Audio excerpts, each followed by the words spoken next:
اللهم إني أسألك علما نافعا ورزقا طيبا وعملا متقبلا. O Allah, indeed, we ask you for beneficial knowledge and a good halal provision and actions which are accepted. Ameen. Assalamu alaikum wa rahmatullahi wa barakatuh to each one of you present here on this very blessed day of Jummah. We have gathered here to know more about beautifying and strengthening our relationship with our Creator, Allah subhanahu wa ta'ala, and increasing our love for our beloved Prophet Muhammad sallallahu alayhi wasallam. Before we begin our session, let us invoke the blessings of Allah subhanahu wa ta'ala with a prayer. I invite Ms. Aisha Mubashira, student from the Department of Mathematics, to recite a few verses from the Noble Quran and to render its translation.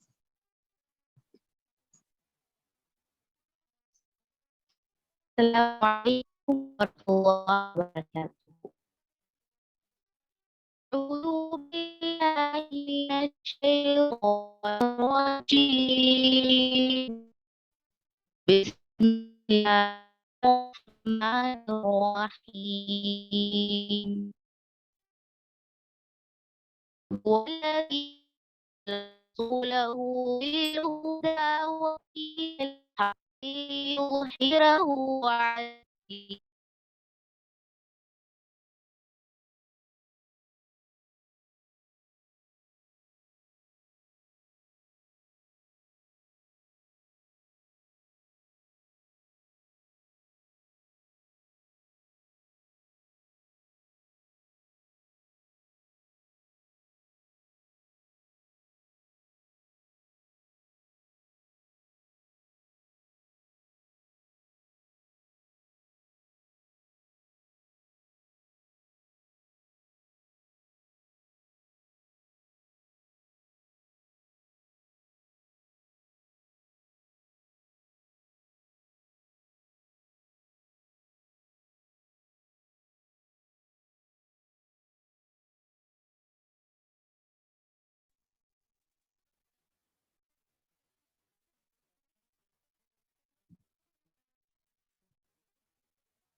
audible.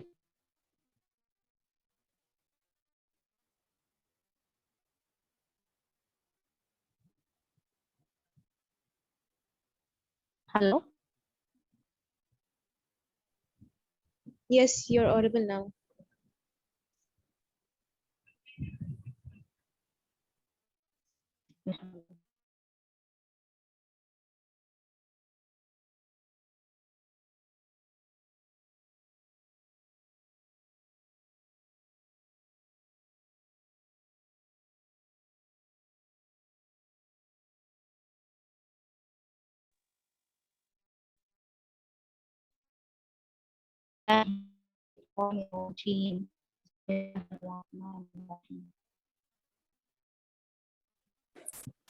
أعوذ بالله من الشيطان الرجيم. بسم الله الرحمن الرحيم. هو الذي أرسل رسوله بالهدى ودين الحق ليظهره على الدين كله وكفى بالله شهيدا. محمد رسول الله والذين معه أشداء على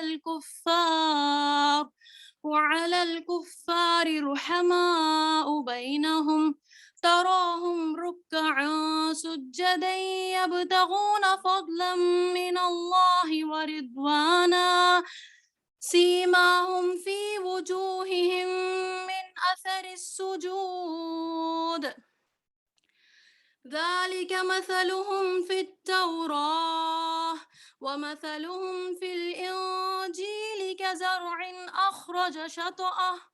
أخرج شطأه فآزره فاستغلظ فاستوى على سوقه يعجب الزراع ليغيظ بهم الكفار. وعد الله الذين آمنوا وعملوا الصالحات منهم مغفرة وأجرا عظيما. Translation: I seek refuge in Allah from Satan the rejected. In the name of Allah, the most beneficent, the most merciful. Muhammad is the messenger of Allah, peace be upon him, and those with him are forceful against the disbelievers, merciful among themselves. You see them bowing and prostrating in prayer, seeking bounty from Allah and His pleasure. Their mark is on their faces from the trace of prostration. That is their description in the Torah.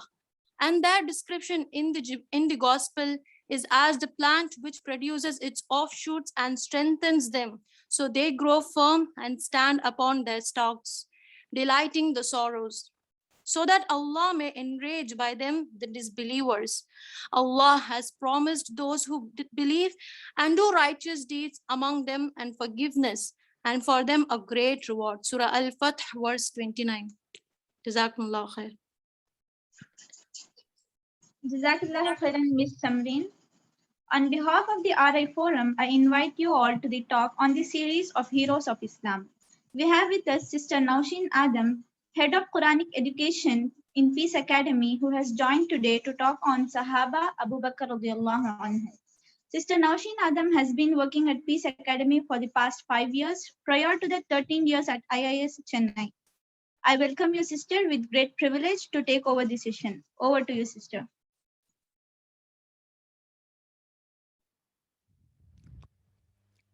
إن الحمد لله نحمده ونستعينه ونستغفره ونعوذ بالله من شرور أنفسنا ومن سيئات أعمالنا من يهده الله فلا مضل له ومن يضلله فلا هادي له وأشهد أن لا إله إلا الله وحده لا شريك له وأشهد أن محمدا عبده ورسوله رب اشرح لي صدري ويسر لي أمري wahlul uqdatam min lisani yafqahu qawli.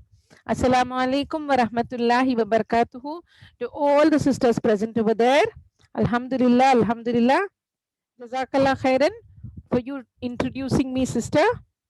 Alhamdulillah, it's a great honor and privilege for me to be part of, your college and to be delivering sessions on the heroes of Islam month after month. Allah subhanahu wa ta'ala has given this great opportunity to me, and through this, alhamdulillah, my learning curve is increasing. I can see my learning curve growing because every time I have to take, a companion's name and I have to look up and do so much of research. Subhanallah, it's a great learning process for me. And I hope that, all of you who are present there will also benefit with this learning, and you will also take home some, key points of the lectures. Generally, you don't tend to remember everything, but at least, you should try and recollect the key points, and you should be able to relate it to somebody who has not been part of the lecture. To your brothers, to your fathers, to your husbands, to your cousins, to somebody, if you are able to, give the key points, alhamdulillah, that process of learning will continue. And inshallah, it will be a means of sadaqatul jariyah for all of us present here today. Of course, the right on top is Justice Bashir Ahmed Saeed College and Sister Abida, who organizes these programs. MashaAllah, may Allah reward each and everyone who is in this blessed program. So today, I chose Abu Bakr as-Siddiq radiallahu anhu.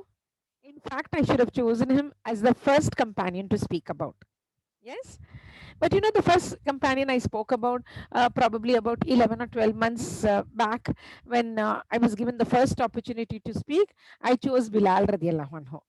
And I thought, as we moved, as we progressed, I thought that probably, everybody knows about Abu Bakr radiallahu anhu.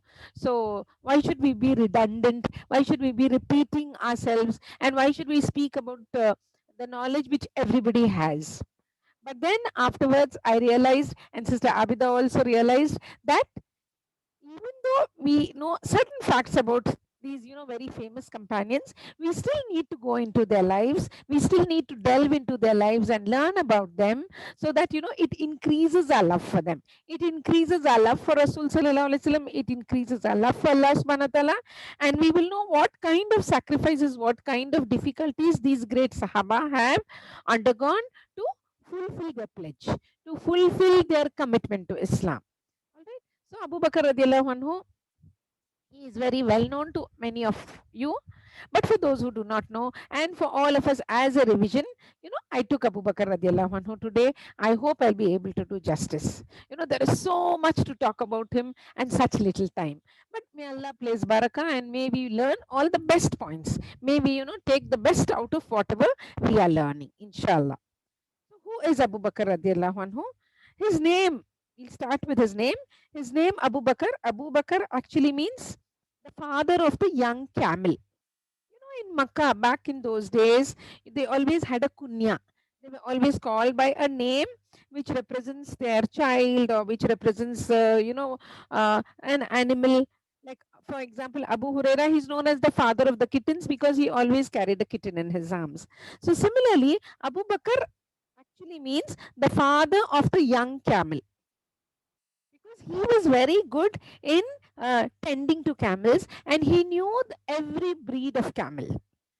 In Arabia, you have a wide choice of camels, a wide variety of camels, because in those days, unlike now, in those days, that was the only means of transportation. No, that the camel is the ship of the desert. It just takes you from one end of Arabia to the other end of Arabia. So Alhamdulillah, they had varieties of camels, and Abu Bakr radiallahu anhu, he specialized in knowing each of these varieties. He specialized in, knowing each of their breeds and their lifespan and what they ate. Mashallah, he had a very good knowledge. And the higher the breed, the higher the variety of the camel, the costlier it is, it seems. Like how you have your cars today, right? We have the cars, we have starting from the basic models, and then we go on to the higher cars, and we go on to the Merc and the whatever. Okay, we go on to the higher end cars, and each of them costs a bomb. So similarly, the camels also, according to their breed and according to their quality, the price range differs. And Alhamdulillah, Abu Bakr radiallahu anhu, he was one who was very well known. I mean, he had a good knowledge of the camels. So he was called, very fondly, he was called by the people as Abu Bakr. But his actual name is Abdullah. For that also there's another story, that it seems before he became a Muslim, his name was Abdul Kaaba, which means the slave of the Kaaba. And then after that, after he accepted Islam, Prophet ﷺ said, let it not be Abdul Kaaba, let it be Abdullah. But he was always popularly known as Abu Bakr. All right, the father of the young camel. And his father's name, now he is Abdullah ibn Uthman, but his father's name was Abu Quhafa. Again, the father is, the father is having, what to say, the father is taking the kunya Abu Quhafa because of his child. All right, so his actual name is Uthman, and Abu Bakr radiallahu anhu's name is Abu Bakr ibn Quhafa, Abdullah ibn Uthman, and it is Abu Bakr ibn Abu Quhafa. So Abu Bakr radiallahu anhu's name is this, and he was also very fondly called Al-Atiq. Al-Atiq means the last in a chain of series, and also it means someone who has been saved. Like, one of the names of Prophet sallallahu alaihi wasallam is Al-Atiq. He has been saved from the fire. His parents, Abu Bakr radiallahu anhu's parents, they called him Atiq because it seems the parents, they had a tough time having a boy. They had daughters, and whenever the mother had a boy baby, that boy baby passed away immediately as soon as the baby was born. As soon as the child was born, the male child passed away. And it went on like that for 4 or 5 male children, imagine. And then when Abu Bakr radiallahu anhu was born and he survived, they called him Al-Atiq. That means he has been saved from death. He has been protected from death. So they called him Atiq. And now, after he accepts Islam, that name Atiq, it takes on a different connotation. It takes on a connotation that he has been saved from the hellfire.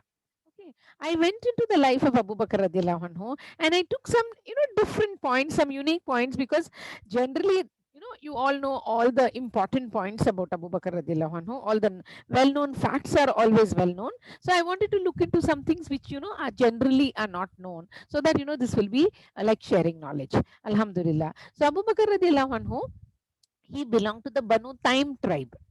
Okay, he belonged to Banu Taim, the sub-tribe from the Quraysh. In Makkah, the greatest tribe in the whole of Arabia, the most important tribe was the Quraysh tribe. And in the Quraysh tribe, they had sub-tribes like the Banu Hashim, from which Prophet Sallallahu Alaihi Wasallam came, Ali radiallahu anhu came, the Banu Makhzum, from which the greatest enemy of Islam, Abu Jahl, was from that tribe, and then Khalid bin Walid radiallahu anhu was from that tribe, and then the Banu Adi, from which Umar ibn al-Khattab radiallahu anhu was one of the famous people over there.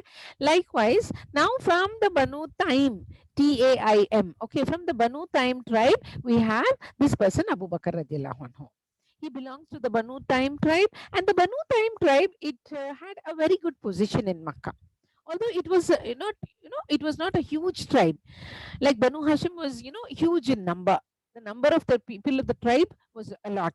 The Banu Taim was, in comparison, a smaller tribe, but it was a noble tribe. Like the Banu Hashim, like the Banu Makhzum, it enjoyed nobility. It had a reputation for its nobility and good manners. And one thing about the Banu Taim tribe was that these people, they were peacemakers. You know how the Arabian society was all the time fighting with each other, all the time, at loggerheads with each other. One tribe is always in constant war with another tribe. Now the other tribe has gone in war with another third tribe, and some of the tribes, they'll take sides. One group of tribes will be on one side, one group of tribes will be on the other side. Few tribes will be allies to one person, few tribes will be allies to another tribe. So it would always be like that. But these people, the Banu Taim, they were a little bit neutral, and they were generally peacemakers. They would go and tell the people that don't fight, don't shed each other's blood. There is no benefit in shedding each other's blood. It's better to have peace between us. So this was the tribe to which Abu Bakr radiallahu anhu belonged. And if you look at him, he developed and he had the characters and qualities which were possessed by none other than Prophet Sallallahu Alaihi Wasallam himself. All right. Now, coming to his birth, I'll start from there. He was born approximately 2 to 2.5 years after the birth of Prophet Sallallahu Alaihi Wasallam, which makes it like 572 Christian era, 572 CE, because according to the most popular opinion, Prophet Sallallahu Alaihi Wasallam was born in 570 Christian era, 570 CE. Prophet Sallallahu Alaihi Wasallam was born, and Abu Bakr radiallahu anhu, he was born approximately 2 to 2.5 years after the birth of Prophet Sallallahu Alaihi Wasallam, which if you calculate, it makes it 572 CE. And they grew up in the same city of Makkah, Prophet Sallallahu Alaihi Wasallam and Abu Bakr radiallahu anhu, and Alhamdulillah, they went on to become very good friends. They went on to become very good friends of each other, mashallah, and they shared a special bond, Alhamdulillah.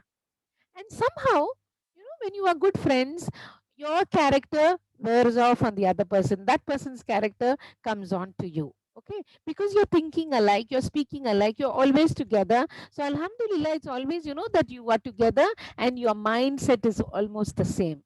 So just like Prophet Sallallahu Alaihi Wasallam, who never worshipped an idol even before he became a Muslim, although he lived in Makkah. Although Makkah was full of idol worship, it was the seat of idolatry those days. But Prophet Sallallahu Alaihi Wasallam, Allah Subhanahu wa Ta'ala was preparing him. He never touched an idol. He never worshipped an idol.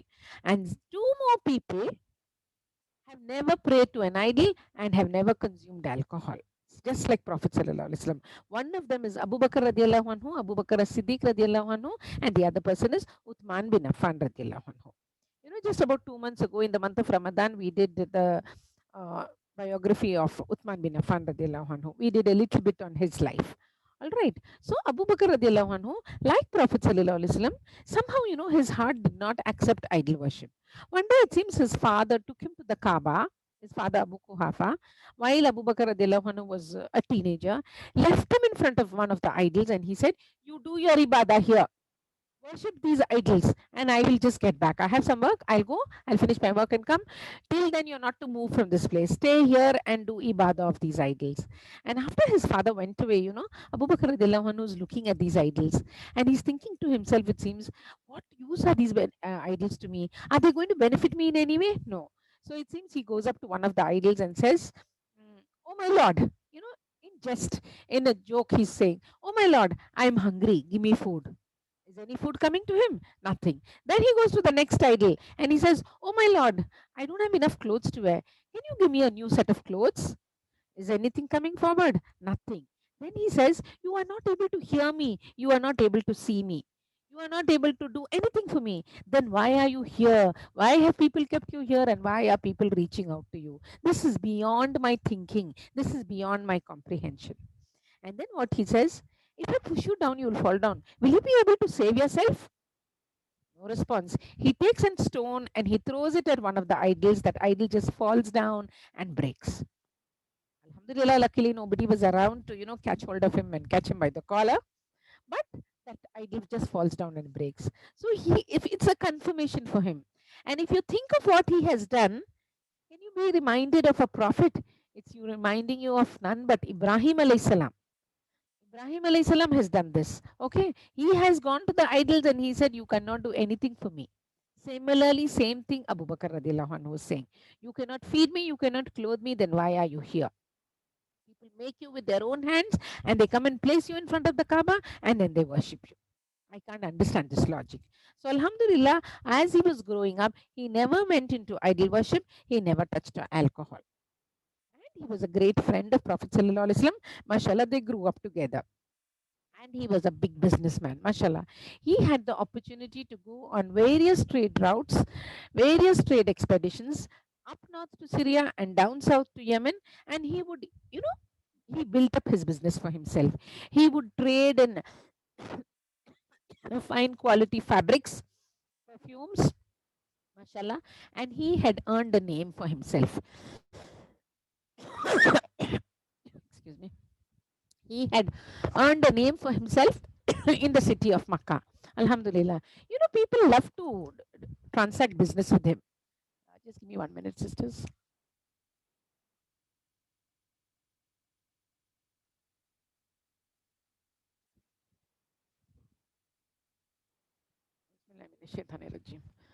Okay, so people, they love to do business with him. Why? Because he was very honest. All right. He was very honest, very upright. He gave the best quality and he took, compared to other dealers, he always gave a just price. Alhamdulillah. And due to his honesty, people love to do business with him and he grew as a businessman, mashallah. Prophet Sallallahu Alaihi Wasallam, he had an opportunity to go on just about 2 or 3 business trips. You remember he has gone on a business trip for Khadija radiallahu anha and again for somebody else. As a child, he has gone to Syria and he's gone with his uncle Abu Talib. And on the way, they meet this monk Bahira. And the monk Bahira tells Abu Talib, send your nephew back. I see something great in him. I see the signs of prophethood in him. If others are able to recognize what I see in him, then probably they might try to harm him. They might try to kill him. Don't take him back up to Syria. This is on the way. Okay, so send him back. And it seems Prophet Sallallahu Alaihi Wasallam was sent back. But after that, when he grew up, he has gone on approximately 2 or 3 business expeditions. But Abu Bakr radiallahu anhu, every year he would go. He would go up north to Syria and then he would purchase my material from there, come sell it in Makkah, whatever goods he brought. And then he would go down to south to Yemen, again bring back stuff from there. MashaAllah, he was a very good, very honest businessman.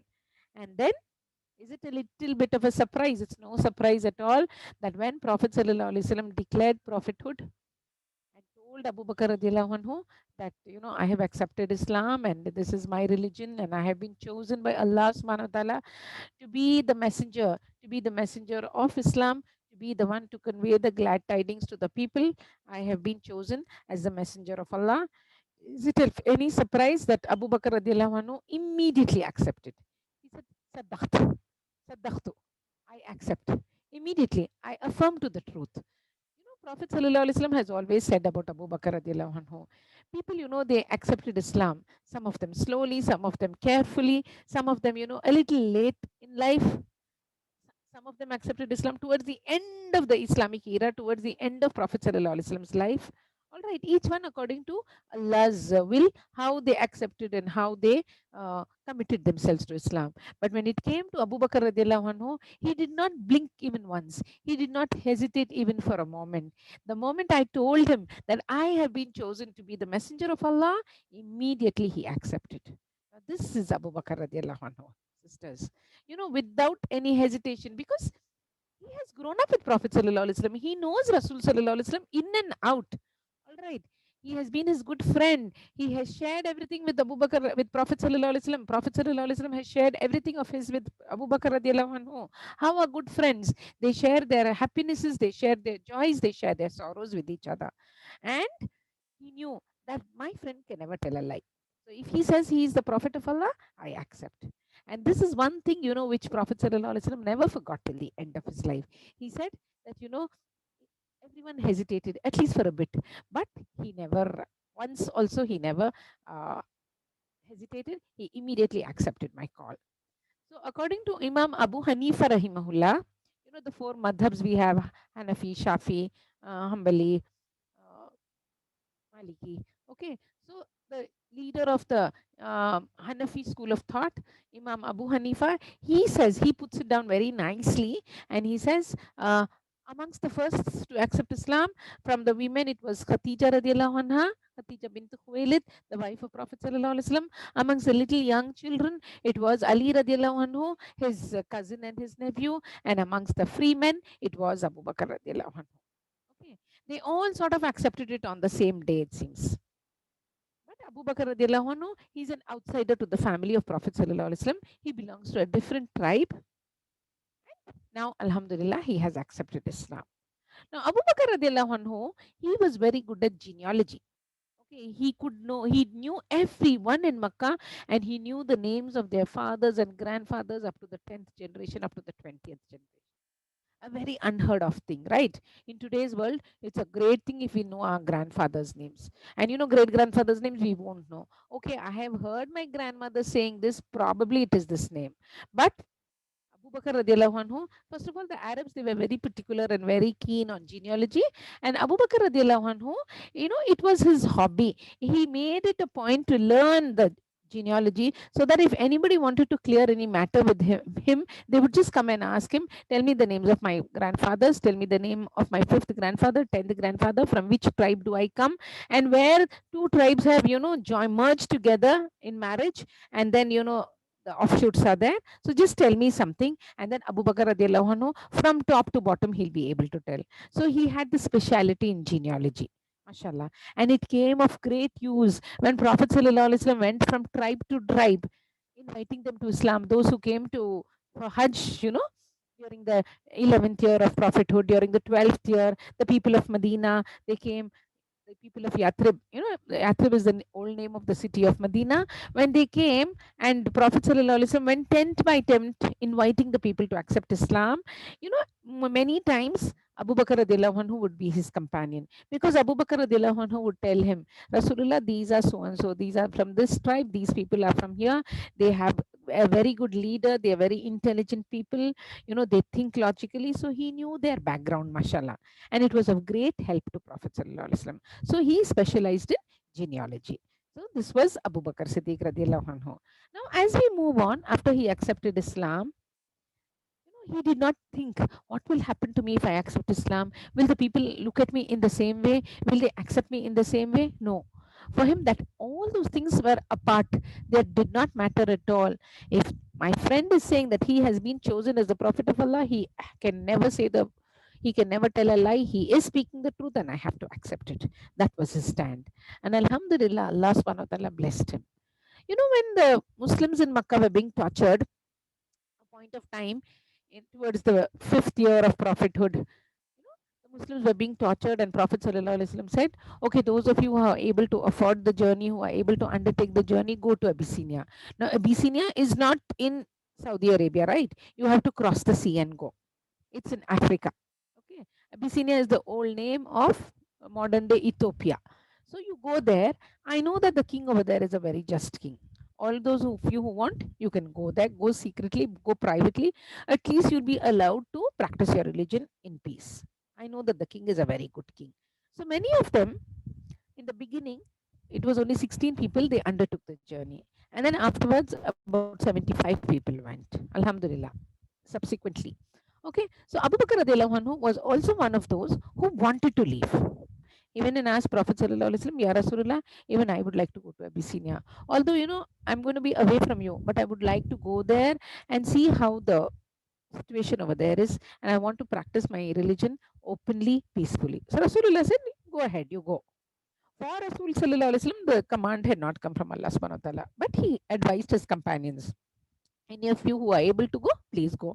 And amongst those who went was also the daughter of Prophet Sallallahu Alaihi Wasallam, Ruqayya radiallahu anha, with her husband Uthman bin Affan radiallahu anhu. And now Abu Bakr radiallahu anhu is setting out. Now, when you're going to a different country, imagine you're just leaving your state, you're leaving your country and going away. Especially in those days, it was an unheard of thing. Very difficult, to migrate from one place to another. You are born in one place, you live there, you spend your life there and you die there. You don't even step out of that place sometimes. But here, out of necessity, out of, the kind of situation that was prevailing, some of them went. And now Abu Bakr radiallahu anhu, he's packed his bags and he's leaving. Just when he's going on the, touch the outskirts of Makkah, he's not even crossed Makkah, he meets one chief called Ibn Duganna. What's his name? Ibn Duganna. He meets this chief, and this chief is asking him. This chief is one of the chiefs of the surrounding tribes of Makkah, but a very well-known personality because he has very good connections with the people of Makkah. He keeps coming and going, and he's very well respected by the people of Makkah. So Ibn Duganna chances upon Abu Bakr radiallahu anhu, and he says, "My friend, where are you going?" And Abu Bakr radiallahu anhu saying, "No, this place has become too difficult. Makkah, the people of Makkah are becoming very rude. They're becoming very difficult to handle. So Prophet Sallallahu Alaihi Wasallam has told us that we can go. And I am the one who wants to go to Abyssinia." Now, mind you, Ibn Duganna at this point, he is new to Islam. He has not even accepted Islam. He is hearing this. But he says, "No, Abu Bakr, you cannot leave Makkah and go.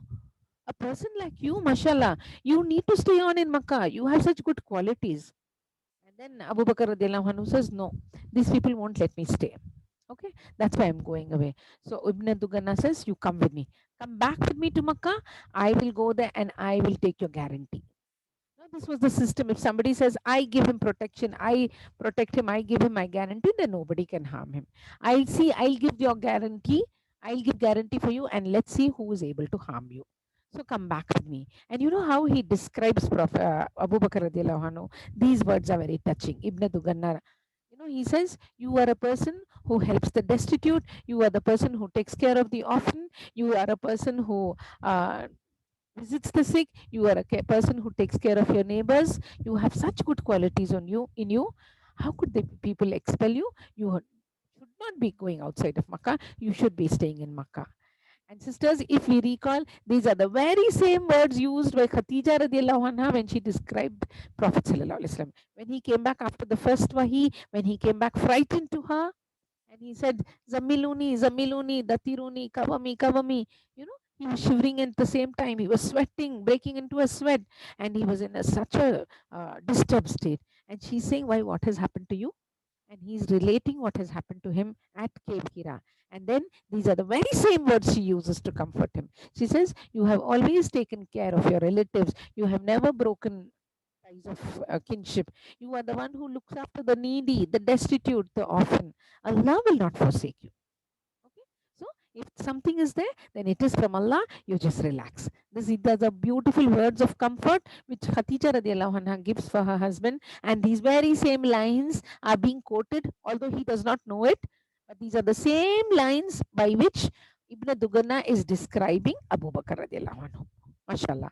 So Abu Bakr radiallahu anhu returns to Makkah. And Ibn Duganna comes up in front of the Kaaba and he makes a bold announcement. He says, "I have given my protection to him and nobody dare harm him. He will continue staying here in Makkah. He is not going to leave the city of Makkah and go anywhere." And then they're telling Ibn Duganna, "Okay, because we respect you a lot, and we have a great amount of we have a lot of business dealings with you. We have great regard for you. We'll accept what you say, but please make it clear to him, to this man Abu Bakr, that he should not pray openly. If he wants to pray, if he wants to do his ibadah, let him do it inside his house. He should not come in front of the Kaaba and make a public display of his ibadah." So this was conveyed to Abu Bakr radiallahu anhu. He agreed. And then after that, Ibn Duganna went away and Abu Bakr radiallahu anhu continued staying in Makkah. You know what he did? He was very clever, mashallah. In his house, there was, like a veranda, something like a portico, a patio, a veranda. He's there and he's praying. All right. He's praying over there, and beautiful, whatever till then had been revealed to Prophet sallallahu alaihi wasallam. Now this is the fifth year, no, when the first emigration takes place. So, mashallah, many of the Makki surahs have already been revealed, and of course, mashallah, all these companions have memorized these ayah. He is reciting by heart, and he's understanding the meaning of every single word he is reciting, mashallah, and he's speaking in a very beautiful voice. He's praying, and then outside his house, outside the building of his house, but inside his compound wall, inside that compound fence which he had, he was praying. And then what happened? It attracted so many people, it seems. The women and the children, they would just go and listen to Abu Bakr radiallahu anhu. And they would see Abu Bakr radiallahu anhu sobbing in his salah, crying in his prayers. At that time, as such, salah was not revealed. That, you know, the 5 times salah was made perfect, and it was made as a injunction for the believers only during the Isra wal Miraj. But the people used to go down in prostration, and they used to worship Allah subhanahu wa ta'ala at least twice a day, once in the morning, once in the night. And when Abu Bakr radiallahu anhu went in worship, when he went in sujood, and when he recited the verses from the Quran, it made people just stop. It made them stop, and it made them listen, and it melted their hearts. Now the people of Makkah felt threatened. What is this? Women are standing there and listening to him. Children are standing there and listening to him. All of them, he's crying, and they are also crying. This is very dangerous for our society. We don't want people accepting Islam left, right, and center. So now they are going and telling him, remember your promise which you gave to Ibn Duganna. You had told that you will pray inside your house. Now what is this you are doing? So he's saying, I'm still praying inside my house. I have not come outside. Everything, this compound wall, this veranda, everything belongs to me, right? So as long as I'm not stepping out of my boundary, it's all right wherever I pray. And then they say, no, you are cheating. You have broken the word of Ibn Duganna. If he does not give you, if he had not given you protection, then we don't know what would have happened to you. Okay. So he says it's okay. If he withdraws his protection from me, it's okay, because now I have the protection of Allah, the Almighty. My Rabb is there to protect me, and that is sufficient for me. So he continued praying, and then he went and started praying in front of the Kaaba with Prophet Sallallahu Alaihi Wasallam. Now I'm going to just tell you a few key points, okay? Because I don't want to miss out anything. At the same time, I know it's very difficult to cover all the points, and time is just running out. So I'll just tell you a few key points of his life. One of them is that when Prophet ﷺ came back from the Isra wal Miraj, he is the one who testified to the truth. He was not there when Prophet ﷺ was conveying the message to his companions, to the people of Makkah. It was Abu Jahl who came upon Prophet ﷺ, and he's asking, in a mocking tone, he's asking Prophet ﷺ, what's new today? So Prophet ﷺ is responding, it seems, yes, I wanted to tell you all something. In the middle of the night, Jibreel alayhi salam came and took me. I traveled on top of the Buraq, and I went to Masjidul Aqsa in Jerusalem. I prayed 2 rakats salah over there, and then I went up into the heavens, and I'm back. And that was just unimaginable for these kuffar and mushrikeen. Okay, they started making fun of him, yelling, howling, laughing. Okay, now this is one new thing. This is one thing we haven't heard so far. So now this is one new thing we're going to hear, is it? They made so much of fun of him, but that did not stop him in any way. Alhamdulillah. Okay, he went on saying it, and at that time, Abu Bakr radiallahu anhu was not there. He was somewhere else, it seems. Now, some of the people who had believed Islam, who had accepted Islam, especially the ones who had accepted Islam recently, in their hearts, some doubt started growing. How can this be? We always thought Islam was a very logical religion. It had the answers to everything. Now, how could it be possible that in one night, Prophet ﷺ has undertaken this great journey, from Makkah, Masjidul Haram in Makkah to Masjidul Aqsa in Jerusalem? The distance is 1,230 kilometers. Even now, if you take the fastest flight, it will take so many hours to reach. All right. At least 6 hours, 8 hours, I think, to reach from Makkah to Jerusalem. So how could it be possible? And then, some of them were in doubt. Then they went to Abu Bakr radiallahu anhu, and they said, you know what your friend is saying? Something new your friend is saying. So Abu Bakr radiallahu anhu asked, what is it? Then they are saying that this is what he says. That he, in the span of a night, he was taken to Masjidul Aqsa, and then into the 7 heavens, and then he came back to Masjidul Aqsa, and then he was back to the Haram. So one sentence, Abu Bakr radiallahu anhu asked, one question he asked. He said, did he say it with his own mouth? Did he say this with his own tongue? Yes, he said it. Then if he said it, yes, I accept. Because there are greater miracles which have happened in his life. Wahi comes down to him from the heavens. Allah subhanahu wa ta'ala reveals the Quran to him. Allah subhanahu wa ta'ala reveals, ayat to him. That is a greater miracle. So I can believe anything which he says. The moment he said that, he got the title As-Siddiq, the one who testified to the truth. Now see, Prophet ﷺ did not need these people to testify to his truthfulness. But Allah subhanahu wa ta'ala sends help in the form of human beings who will support you. Okay, so there were few human beings who supported Prophet ﷺ throughout his mission, and one of them who stood by Prophet ﷺ from day one to last day was none other than Abu Bakr radiallahu anhu. Now, one more something, one little bit of tidbit trivia I'll tell you all. Again, something which you may know or you may not know, that it seems Talha bin Ubaidullah, he also belonged to the same tribe as Abu Bakr radiallahu anhu. All right. Amongst the well-known companions, amongst the famous companions, Abu Bakr radiallahu anhu and Talha bin Ubaidullah radiallahu anhu, both of them, they belong to the same tribe. And tribe, I told you, the Banu Taim tribe, a little respectable tribe, a little noble tribe, mashallah. Not a very huge tribe, but alhamdulillah. Now, when people from different tribes accepted Islam, what was the reaction of the Quraysh of Makkah? Torture them, beat them, make them give up their religion. But for different people, the torture came in different ways. For the people like Bilal radiallahu anhu, he was dragged in the streets of Makkah. For the person like Ammar bin Yasir, he was beaten. He was beaten very badly. But for a person like Abu Bakr radiallahu anhu, now it is okay.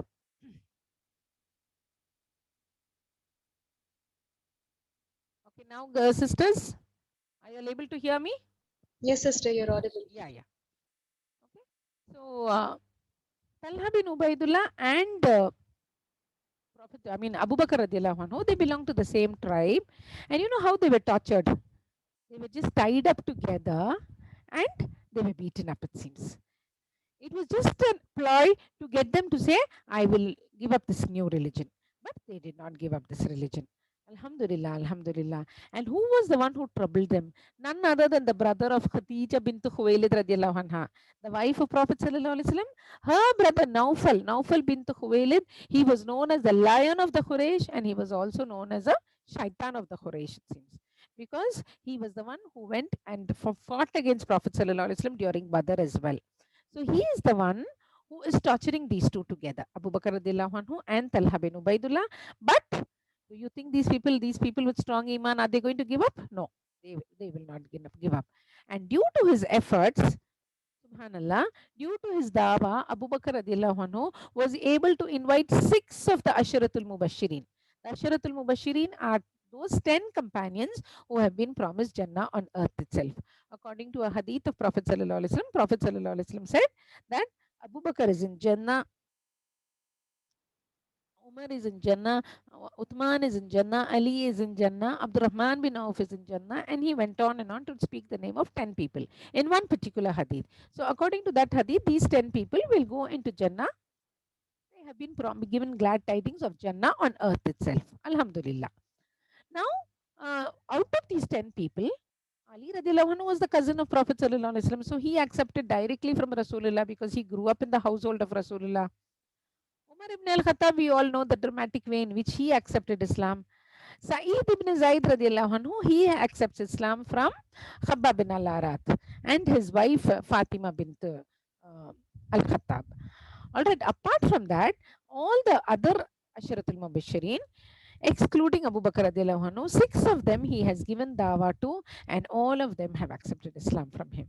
And who are these? Abdurrahman bin Auf radiallahu anhu, Talha radiallahu anhu, Zubair, Talha bin Ubaidullah, as I told you, Zubair bin al-Awam radiallahu anhu, then Abu Ubaidah ibn al-Jarrah radiallahu anhu, then did I mention Uthman bin Affan? Uthman bin Affan is also a recipient of the dawah from Abu Bakr radiallahu anhu, Abdurrahman bin Auf radiallahu anhu, and Sa'd ibn Abi Waqqas radiallahu anhu. And all these are big names in Sirah. These are big names in the history of Islam. And all of them have gone to great lengths to work for Islam, to strive for Islam.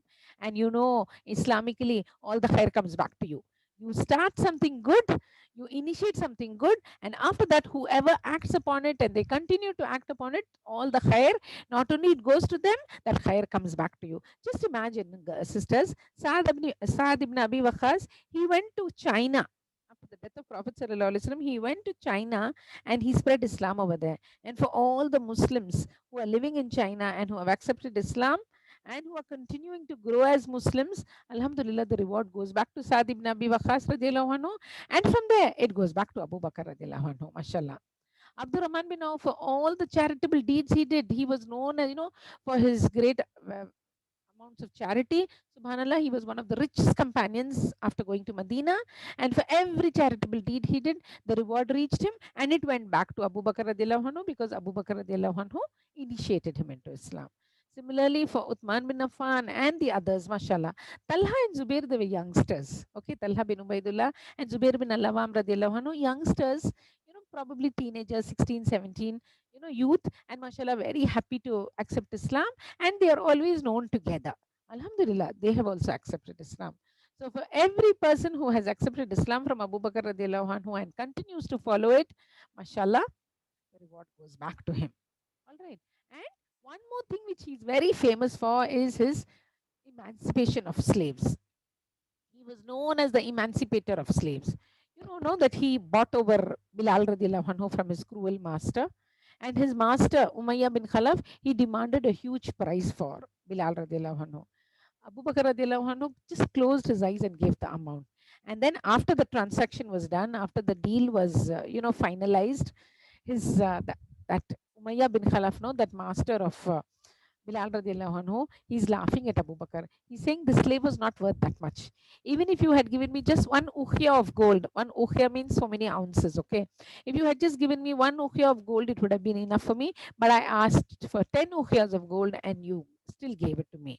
So Abu Bakr radiallahu anhu said that this person is very valuable for me. Had you even asked for 100 ukhyas of gold, 10 times as much as I paid, I would have just closed my eyes and paid and taken him from you. I would have released him. I would have given him his freedom.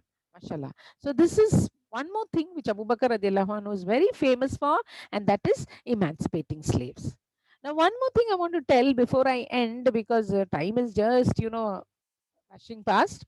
So before I end, I'll just tell you one important thing, and that is about the seerah, about the hijrah of Prophet Sallallahu Alaihi Wasallam, the journey of Prophet Sallallahu Alaihi Wasallam from Makkah to Medina, and who was his blessed companion on this journey? It was none other than Abu Bakr radiallahu anhu. Mashallah.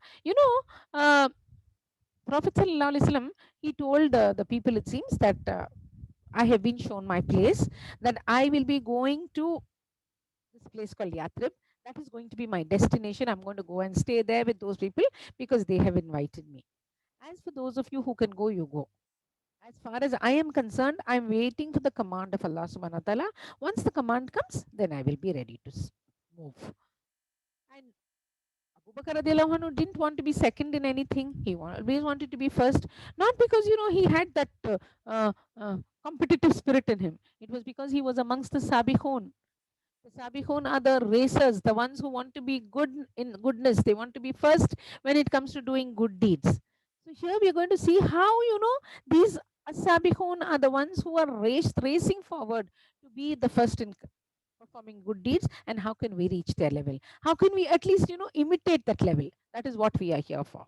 So Abu Bakr radiallahu anhu didn't want to stay behind, and he's going and asking Prophet Sallallahu Alaihi Wasallam, Ya Rasulullah, can I go? I want to go to Yathrib. So Prophet Sallallahu Alaihi Wasallam is telling him, it seems, Ya Abu Bakr, just be patient. Isbir. Okay, have a little patience. Probably you will get a suitable companion. Probably you will get a good companion. That was just what he said. And immediately, subhanallah, Abu Bakr radiallahu anhu started dreaming. He started feeling, okay, maybe I'll be going along with Prophet Sallallahu Alaihi Wasallam. Maybe I will be his companion on his blessed journey. And immediately what Abu Bakr radiallahu anhu does, he goes and purchases 2 camels. He's very good at, knowing the breed of camels. I had mentioned that to you earlier. So he's going and buying 2 top quality camels who will be fit for a journey, and he's starting to feed them. He's starting to take care of them in his own house. All right, in the backyard of his house, he's taking care of those camels, and he's looking after these camels for 3 months until finally the time comes for him to move with Prophet Sallallahu Alaihi Wasallam. Now, when you study Seerah, no, you learn about the Hijrah. Now, I don't want to talk to you about the Hijrah, but I want to tell you that one time when Prophet Sallallahu Alaihi Wasallam comes to the house of Abu Bakr radiallahu anhu, he comes in the daytime and he says, "Oh, Abu Bakr, I have something very important to convey to you." Now, this was in the middle of the morning. It was in the afternoon, and afternoon it's very hot in the desert cities. So people, they take an afternoon siesta. They take a long siesta in the afternoon. No, in Saudi and all the offices work in the evening and they work in the morning. But that afternoon, no, they have a long lunch break because it's very hot for you to work at that time. Generally, you won't step out, it seems. And if anybody steps out during that time with a cover on their heads, which means, it's something very important. So in the afternoon, he's coming and he's knocking on the door of Abu Bakr radiallahu anhu, and he's saying, I want to speak to you urgently. So Abu Bakr radiallahu anhu is saying, yes, Ya Rasulullah, please come in. And then he says, I don't want anybody to be around. Then Abu Bakr radiallahu anhu is saying, Ya Rasulullah, there's nobody. It's only family. It's only my wife, Umar Uman radiallahu anha, who's accepted Islam, and my daughter, who's already, you have taken in nikah, Aisha radiallahu anha. There's nobody else here. Please say what you want to say. And then Prophet sallallahu alaihi wasallam is saying, Ya Abu Bakr, tonight we have to go. Okay, tonight is the journey. Tonight we have to make the hijrah. I'm leaving. The kuffar of Makkah are behind us. We are leaving tonight, and I want you to be my companion. I want you to be with me on this journey. And you know what Aisha radiallahu anha says? She's saying, that was the time I saw my father just cry. He cried, and that was the first time. She was about 6 or 7 years old, a small little girl. She's saying, up until that point of time, I thought that people cried only because they were hurt or, something bad happened in their lives. This is the first time I saw my father crying tears of happiness. Only then I realized, okay, people also cry when they are happy. That was when I came to know. My father shed tears. He was overjoyed because he was going to accompany Prophet Sallallahu Alaihi Wasallam, and he was the companion of Prophet Sallallahu Alaihi Wasallam through this blessed journey of Hijrah. Okay, another important point about him is he went on to become the father-in-law of Prophet Sallallahu Alaihi Wasallam. Okay, he's younger to Rasul Sallallahu Alaihi Wasallam by 2.5 years, and then he's giving his daughter Aisha radiallahu anha to Prophet Sallallahu Alaihi Wasallam, mashallah, and he goes on to become the father-in-law of Prophet Sallallahu Alaihi Wasallam. Imagine how their relationship would have been, no? Father-in-law and son-in-law, and here he's the Prophet of Allah, and I'm his best buddy, I'm his best companion, subhanallah. They never let anything come in between their relationship. In fact, with every new relationship, their bond became stronger and stronger. They became stronger and stronger. And you know what Prophet Sallallahu Alaihi Wasallam said about Abu Bakr radiallahu anhu? He told Abu Bakr radiallahu anhu, you know, if ever I was given an opportunity to take a Khalil is, a close companion, a close friend. If ever I had been given this chance to take a Khalil for myself, I would have taken you, Abu Bakr, to be my Khalil. But I cannot do that because Allah subhanahu wa ta'ala has taken me as his Khalil. I am, Khalil to Allah subhanahu wa ta'ala. Allah has taken me as his Khalil, and I'm not supposed to take any Khalil on earth. If I were given that opportunity, I would have taken you as my Khalil. What more would Abu Bakr want to hear at that point of time? That greatest honor which Prophet Sallallahu Alaihi Wasallam has given to him. And there are so many hadith regarding Abu Bakr radiallahu anhu where Prophet Sallallahu Alaihi Wasallam is praising him and telling that, take him as your friend and take him as your companion, mashallah. He has stood by me. He accepted Islam without the blinking of an eyelid. And, after the prophets have gone into Jannah, mashallah, amongst the normal human beings who will go into Jannah, it will be Abu Bakr radiallahu anhu who will be the first to enter Jannah, it seems. Amongst the human beings at large, it will be Prophet Sallallahu Alaihi Wasallam who will be the first to enter Jannah. And then, of course, mashallah, all the other prophets will enter. And amongst the people who are not prophets, the general mass of human beings, from amongst them, the first person to enter Jannah will be none other than Abu Bakr radiallahu anhu. And he went on to become the first Khalifa of Islam after the death of Prophet Sallallahu Alaihi Wasallam. There are so many indications which Prophet Sallallahu Alaihi Wasallam has given, making him to be,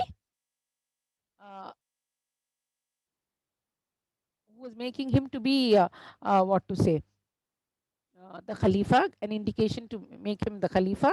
And then after he became the Khalifa, his caliphate lasted for 2.25 years. and he died at the same age as Prophet Sallallahu Alaihi Wasallam passed away.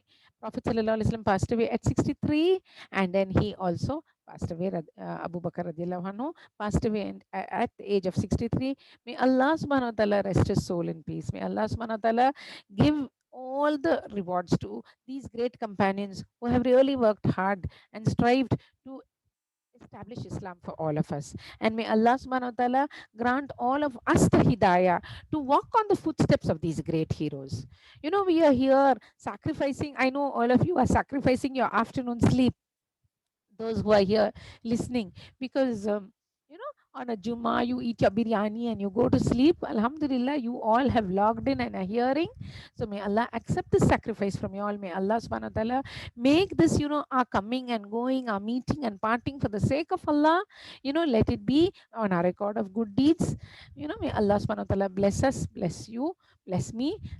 Wa akhiru da'wana alhamdulillahi rabbil alamin. Subhanakallahumma wa bihamdika nashhadu an la ilaha illa anta astaghfiruka wa atubu ilaik. You know, all good is from Allah. And if anything is wrong, it is from me and shaitan. May Allah accept our forgiveness and enter us all into Jannah. Wa akhiru da'wana alhamdulillahi rabbil alamin. Subhanakallahumma wa bihamdika nashhadu an la ilaha illa anta astaghfiruka wa atubu ilaik. Assalamu alaikum wa rahmatullahi wa barakatuh. Wa alaikum assalam wa rahmatullahi wa barakatuh. Jazakallahu khairan, sister, for that beautiful session and for sharing with us about the beautiful character of Abu Bakr radiallahu anhu and his beautiful relationship with Prophet Muhammad sallallahu alaihi wasallam and the important key points. They were indeed beneficial. I express my wholehearted gratitude to you, sister, for taking up time from your schedule and enlightening us with such a great inspirational symbol, a companion of Islam. Jazakallahu khairan kathira. At last, Jazakallahu khairan to all for joining and gaining knowledge of another well-known Sahaba. We will end the session with the dua. ربنا تقبل منا إنك أنت السميع العليم وتب علينا إنك أنت التواب الرحيم سبحانك اللهم وبحمدك نشهد أن لا إله إلا أنت نستغفرك ونتوب إليك سبحان ربك رب العزة عما يصفون وسلام على المرسلين والحمد لله رب العالمين. Assalamu alaikum wa rahmatullahi wa barakatuh. You may all leave the meeting now.